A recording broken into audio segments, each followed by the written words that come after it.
જય હિન્દ મિત્રો. તમે જોઈ શકો છો અહીંયા એસટીઆઈની જે વેકેન્સી હતી એ આવી ગઈ છે. જાહેરાત ક્રમાંક 27/2025-26ની છે. રાજ્ય વેરા નિરીક્ષક વર્ગ 3 માટે. અને કુલ 323 જગ્યાઓ પર આ ભરતી કરવામાં આવી છે. અને જે ઓનલાઈન ફોર્મ જે ભરવાનું છે એ આજથી એટલે કે 3 ઓક્ટોબરથી ચાલુ થઈ ગયેલા છે. અને એની લાસ્ટ ડેટ છે 17 ઓક્ટોબર રહેશે.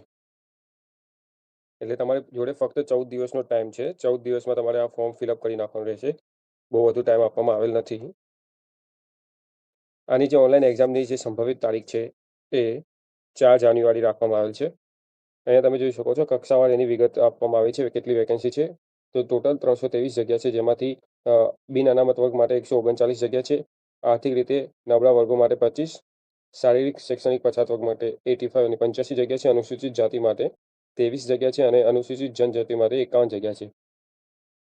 મહિલા ઉમેદવાર માટે જે જગ્યા અનામત રાખવામાં આવી છે એમાં બિન અનામત માટે જે છે 46 જગ્યા છે, આર્થિક રીતે નબળા વર્ગો માટે 8 જગ્યા, શારીરિક શૈક્ષણિક પછાત વર્ગ માટે 29 જગ્યા, અનુસૂચિત જાતિની મહિલાઓ માટે 7 જગ્યા અને અનુસૂચિત જનજાતિ માટે 16 જગ્યા છે. અને જે 13 જગ્યા છે દિવ્યાંગ ઉમેદવાર માટે રાખવામાં આવી છે અને માજી સૈનિક માટે એટલે કે એક્સ સર્વિસ માટે 32 જગ્યા એ અનામત રાખવામાં આવેલ છે. આ ફોર્મ કોણ ભરી શકે તો એના માટે વયમર્યાદા નક્કી કરવામાં આવી છે. 17 ઓક્ટોબર તારીખ સુધી તમારા 20 વર્ષ પૂરા થઈ ગયેલા હોવા જોઈએ અને 35 વર્ષથી ઉપર ન હોવા જોઈએ. આ જનરલ કેટેગરી માટે છે. અને બીજા જે અનામત રાખવામાં આવે છે એમાં અનુસૂચિત જાતિ, અનુસૂચિત જનજાતિ છે એ લોકો માટે 5 વર્ષનું અનામત રાખવામાં આવે છે. અને અનુસૂચિત જાતિ અને અનુસૂચિત જનજાતિની મહિલાઓ માટે એ લોકો માટે 10 વર્ષ રાખવામાં આવેલ છે. બાકી તમે પીડીએફની અંદર ચેક કરી શકો છો. જે બિન અનામતની જે મહિલા છે એ લોકો માટે 5 વર્ષ રાખવામાં આવેલ છે અનામત. અને જે શૈક્ષણિક લાયકાત છે એ માટે તમારે બેચલર ડિગ્રી અને ગ્રેજ્યુએશન તમારું કમ્પ્લીટ હોવું જોઈએ. આનો જે પગાર ધોરણ છે એ તમારે 49,600 રૂપિયા રહેશે. એ જે 5 માસિક ફિક્સ છે, 5 વર્ષ માટે રહેશે. ત્યારબાદ તેનો પગાર આ રીતે 39,900થી 1,26,600ની પે મેટ્રિક્સ 7 પ્રમાણે થઈ શકે છે.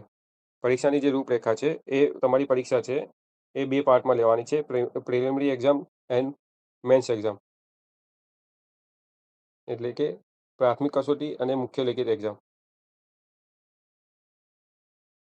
જેમાં તમારી જે પ્રાથમિક કસોટી છે એનું પ્રશ્નપત્ર એ 200 ગુણનું રહેશે. તમારો સમય આપવામાં આવશે, તેને 2 કલાકનો સમય આપવામાં આવશે. અને જે અંધ ઉમેદવાર રહેશે, પ્રાથમિક રીતે નબળા જે હશે એ લોકોને 20 મિનિટનો એક્સ્ટ્રા ટાઈમ આપવામાં આવે છે. મુખ્ય લેખિત પરીક્ષા જે હશે એના કુલ 4 પેપર રહેશે. એમાં પ્રશ્નપત્ર 1 છે એ ગુજરાતી ભાષાનું રહેશે, જેનો ટોટલ ગુણ 100 માર્ક્સનું પેપર રહેશે અને એનો 3 કલાકનો સમય આપવામાં આવશે. એ જ રીતે પ્રશ્નપત્ર 2 છે એ અંગ્રેજી ભાષામાં રહેવાનું છે. એનું 100 ગુણનું પેપર રહેશે અને 3 કલાકનો સમય આપવામાં આવશે. એ રીતે પ્રશ્નપત્ર 3 અને 4 GS1 અને GS2 છે એ બંને 100 ગુણના રહેશે અને 3 કલાકનો સમય આપવામાં આવે છે.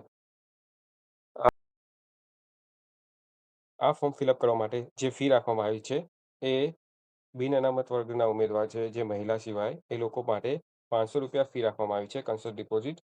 અને એ સિવાય જે બી ઉમેદવાર છે એ લોકો માટે 400 રૂપિયા ફી રાખવામાં આવી છે.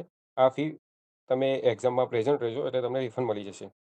અને ફોર્મ ફિલઅપ કરવા માટેનો બહુ ઓછો સમય આપવામાં આવે છે, ફક્ત 14 દિવસનો ટાઈમ આપવામાં આવે છે. તો જલ્દીથી જલ્દી ફોર્મ ફિલઅપ કરી નાખજો.